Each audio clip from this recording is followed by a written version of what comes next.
Hi there, Bill Frangos, the Fish God here. I'm going to show you what I do when I create a leader.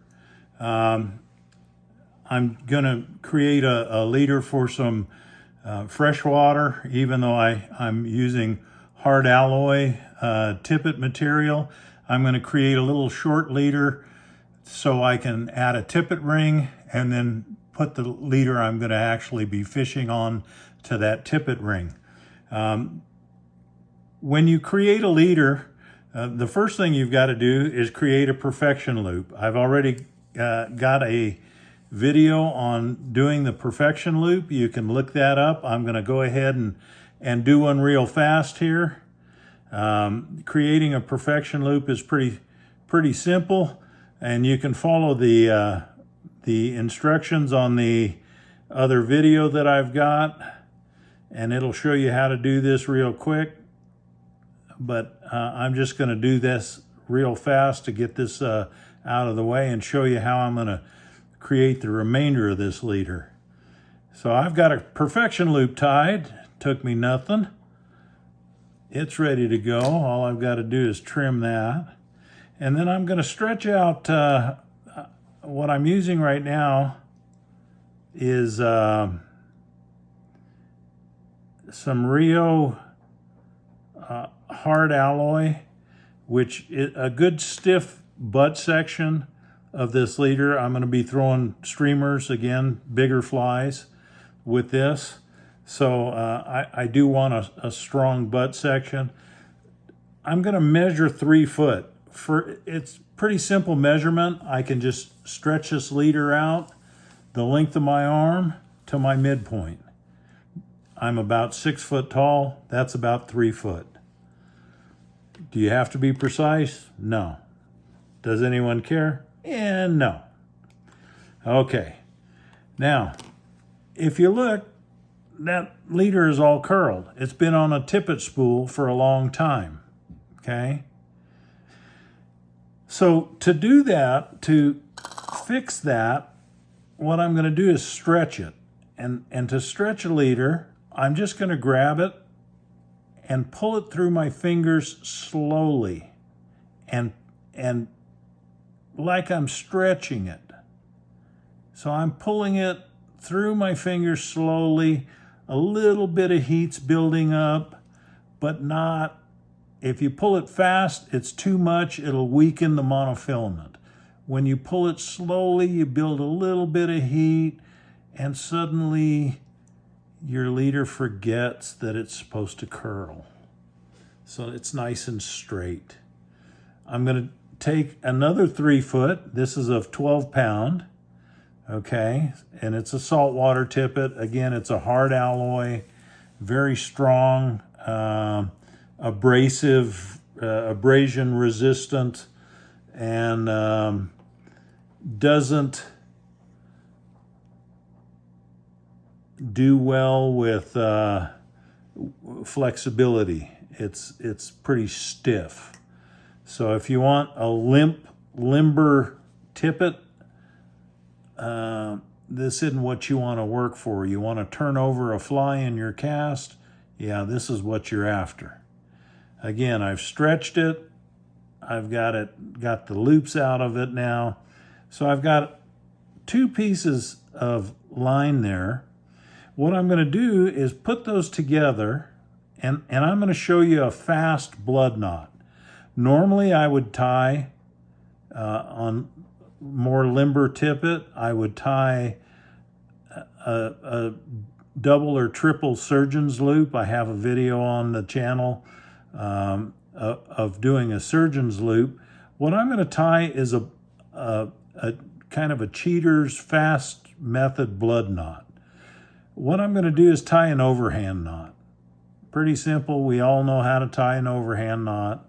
I'm just going to tie one real fast here. There's your overhand knot. Pull that tight. And since I am the way that I am, I'm going to pull it tight. And then I'm going to trim off the little tag ends so they don't get in my way. Do you have to do that? No, you could do this without having to do any trimming at all. Okay, so I've got an overhand knot. I've got a heavy piece and a light piece of tippet attached temporarily with an overhand knot. What I'm going to do, you can see how I am here. I'm going to grab with my middle finger on each side, okay, and stretch out a piece of working space, maybe 4 inches, okay. What I'm going to do is reach under one piece and grab the other piece.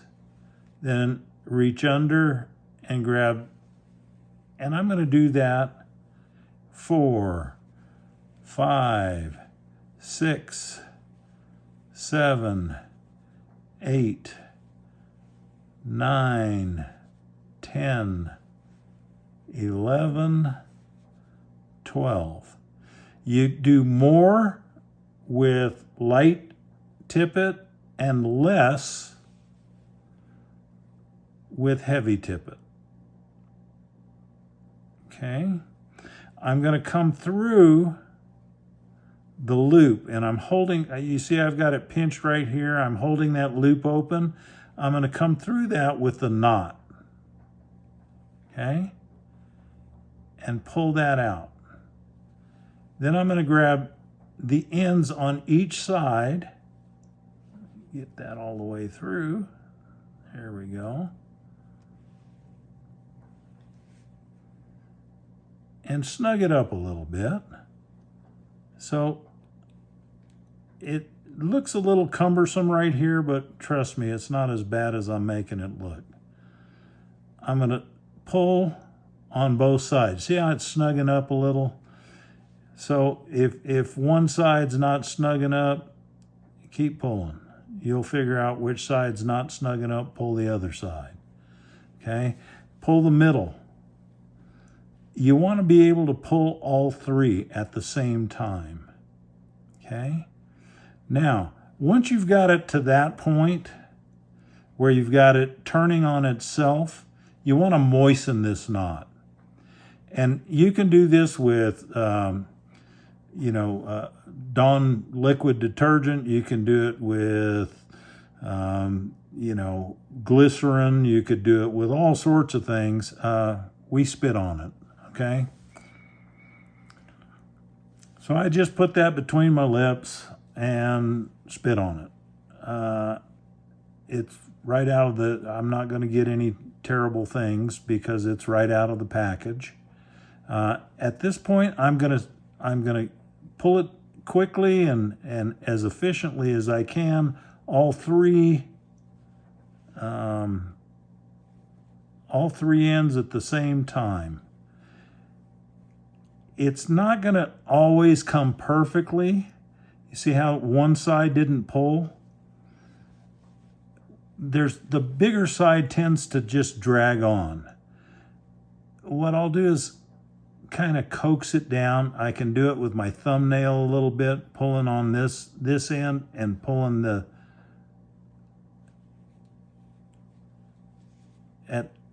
and coax it with your thumbnail. Okay.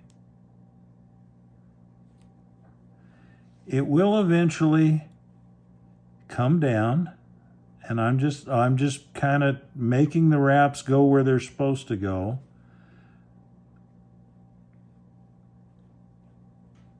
And the harder you pull, the more chance you got of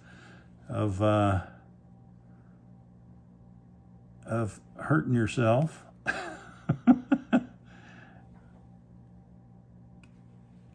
But I'm just coaxing it with my thumbnail a little bit and getting it where I want it. You can put in a pair of pliers and pull the top up to where that's going to cinch down a little bit, but you want it straight. See how it made a little curve there? I want it straight, so I'm going to pull both ends at the end and try and get it to seat completely. If you've got this seated, and normally, again, quick is not always good. quick builds up heat and that weakens monofilament. If you do it quickly, it'll seat quickly, but it may not be as strong a connection as you might want. With this, you can trim close, which I've done. I've got one little piece there that just doesn't want to give it up. There we go.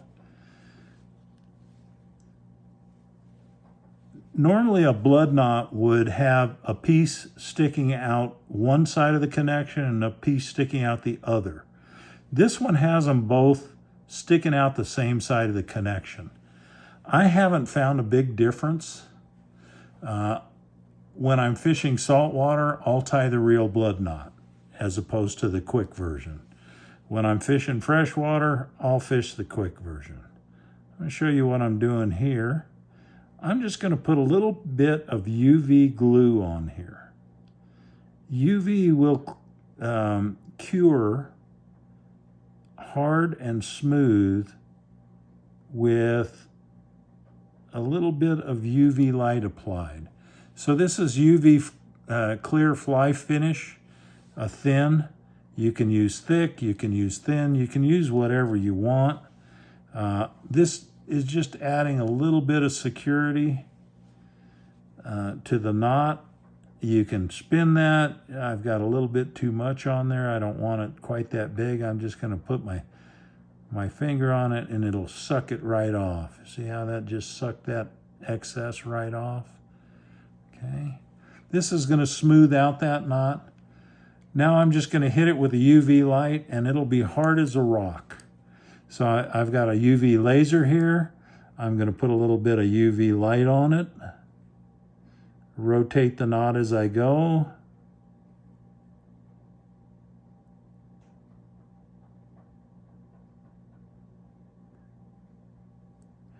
There won't be any sharp edges here that'll catch moss or whatever detritus you have in your stream or your river or your lake.